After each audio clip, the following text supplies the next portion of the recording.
were talking before you came on about a guy that you work with, Joe Sestak from Pennsylvania, ran a great campaign, but he said throughout that campaign, said to us, said it on radio, said it here, that the White House made a deal with him, said we'll give you this position as Secretary of Navy if you get out of the race. And Joe and Mark, all of us were saying, well, that's a crime. That's a problem. They need to step back, don't they? Well, perhaps, except, you know, you have conversations all the time. Dude, please don't run in this primary. It's going to be very divisive. If you want to get ahead in Washington, there are other ways to do it, that kind of thing. Right, I mean, the question is where that line gets drawn. I want to tell you something. I mean, I wish the White House and Congressman Sestak, I think he's going to be successful. He's going to be a great senator for Pennsylvania. This is not a great subject to be talking about all the time, which is why he needs to clean it up. Which is why Darrell Issa and other Republicans are driving it. I think he needs to get back to talking about what the people of Pennsylvania want. Would you urge the White House to put out all the facts about the conversations? Gibbs has acknowledged there were conversations. He just says they weren't You know what? improper. My view is in a situation like this, I believe there's probably less here than meets the eye, not more. Every time they don't put out that type of information, they accelerate the story a little bit.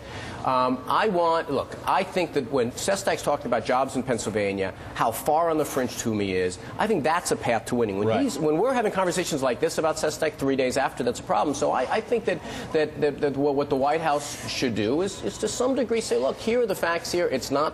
Why only to some degree? Why not be very specific so that there's no ambiguity? Why not put all the facts out about conversations, have a report written, here's the date of the conversations, here's what was said. It's a serious charge. Maybe, or it might not be. I mean, it might be a casual But you call on them to put out all the facts, right? Here's what... What are you? Which show is this on? Let him grill me, will you, buddy? You know, look. Here's what I would say is that if there's not a lot going on here, then just say whatever is going on. Thank you. One thing's for sure. I mean, I certainly don't know. I mean, no one would offer me a job to you know, this is the best job I'm ever going to get.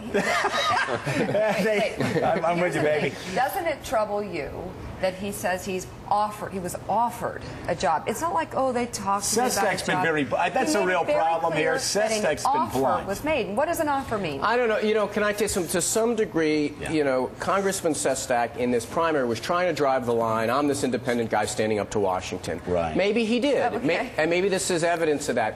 One thing I do know is that when a congressman from New York comes on and he's being asked to explain the conversation, says, you know, someone has to help us out here. And I think probably the White House and Sestak have to make sure we're not talking about this next week. Hey, Pat.